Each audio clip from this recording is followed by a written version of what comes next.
नमस्कार, मैं मेनका द जनता की आवाज टीवी में आपका फिर से स्वागत करती हूँ मैं। प्रबल जी, मणिपुर में हिंसा बढ़ती जा रही पिछले 17 महीने से 16-17 महीने से, तो इससे आप क्या कहेंगे? देखिए, पिछले 1.5 वर्षों से मणिपुर में मैतेई और कुकी लोगों के बीच में जबरदस्त जाति हिंसा हो रही वहां पर। और प्रधानमंत्री वहां पर एक दिन भी नहीं गए पिछले 17-18 महीने में, जबकि वहां पर हिंसा फैली हुई है। लगातार काफी लोग मारे गए। बीच में 1 साल पहले एक बहुत ही हृदय विदारक दृश्य भी वहां से आया, वीडियो आया, जिसमें महिलाओं को नग्न अवस्था में घुमाते हुए एक पूरी भीड़ घूम रही थी, और वो उसके बावजूद भी प्रधानमंत्री के कानों पे जू नहीं रेंगी। अभी फिलहाल कल परसों जो है मुख्यमंत्री जो है एन वीरेन, उनके घर, उनके निजी आवास पर भीड़ ने हमला करने की कोशिश की।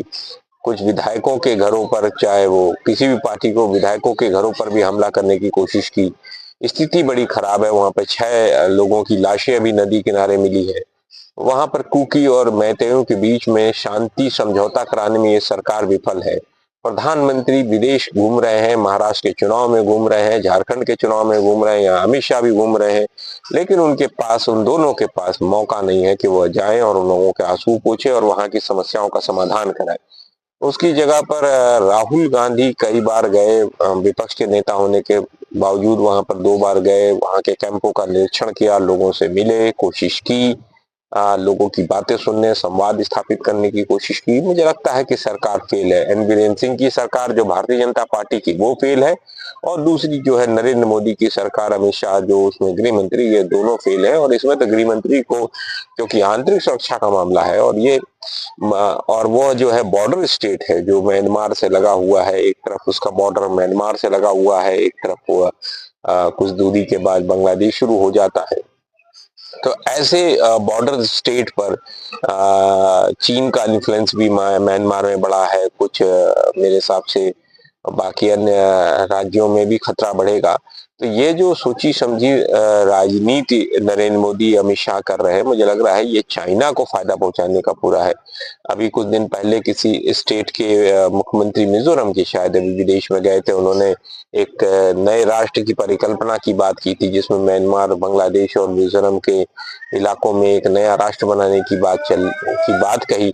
ये बहुत ही दुर्भाग्यपूर्ण है कि वर्तमान की सरकार इतनी कमजोर है, केंद्र सरकार की, कि वहां के मुख्यमंत्री कुछ भी जाकर विदेश में कुछ भी बोल दे रहे हैं। तो हमारे देश की आंतरिक सुरक्षा बड़े खतरे में है, और बाह्य ताकतों को बड़ी मदद मिलेगी, विदेशी एजेंसियों को बड़ी मदद मिलेगी। ये अगर हिंसा हो रही है आपस में, तो हथियार कहाँ से आ रहे हैं, ये हथियार कहाँ से मिल रहे हैं लोगों को कि लोग आपस में मार रहे हैं। इतनी बॉर्डर सिक्योरिटी फोर्सेस हैं, सीआरपीएफ है, सेना भी लगाई जा रही, फ्लैग भी, उसके बावजूद लोग हिंसा कर रहे हैं। ये बहुत चिंतनीय विषय है, बहुत ही दयनीय विषय है, देश के लिए बहुत खतरनाक है। मुझे लगता है कि इसमें जो है संसद के अंदर विशेष सत्र बुलाने की जरूरत है और इस पर विशेष चर्चा करने की जरूरत है। मुझे लगता है कि लेकिन नरेंद्र मोदी 2 दिन के लिए भी, 1 दिन के लिए भी, आधा दिन के लिए भी नहीं जा रहे हैं। ये बहुत ही खतरनाक है। देश का प्रधानमंत्री के कानों पे जू नहीं लग रही है, नॉर्थ ईस्ट में आग लगी हुई है। तो मुझे लगता है कि देश के प्रधानमंत्री को अपनी अकाउंटेबिलिटी, अपनी जवाबदेही बतानी चाहिए कि वो कितने जवाबदेह हैं इस देश की जनता के प्रति। इससे लगता है कि उनको देश से कोई, वो नाइजीरिया घूम रहे हैं, कभी वो महाराष्ट्र, उनके लिए महाराष्ट्र का चुनाव बहुत महत्वपूर्ण है, उनके लिए हरियाणा का चुनाव महत्वपूर्ण है, उनके लिए झारखंड का चुनाव महत्वपूर्ण, लेकिन उनके लिए नॉर्थ ईस्ट महत्वपूर्ण नहीं है। तो हमारे देश में नॉर्थ ईस्ट में शांति के लिए मुझे लगता है कि हम सबको मिलकर प्रयास करने की जरूरत है। अन्यथा इस देश के अंदर बहुत बड़ा खतरनाक एक विभाजनकारी शक्ति जो आरएसएस की है, उसमें ने भी मैतेइयों कुकियों के बीच में लड़ाई लड़ाने की जरूरत में काम किया। और उसके बावजूद जो है वहां पर एक गांजा की खेती होती है, और गांजा की खेती जो होती है वो उसमें मेडिसिन में प्रयोग होता है वो सारी चीजें, और उस पर भी अडानी की नजर है। मुझे लगता है कि अडानी भी एक एंगल है उस चीज को लेकर। मुझे लगता है कि इसलिए वो हिंसा फैला रहे हैं कि उस पर सारे पहाड़ियों पर कब्जा हो जाए, जिससे वो जो दवाइयां जो बनती हैं, उन दवाइयों में ये का बिजनेस जो है अडानी को देने का, ये पूरा साजिश है।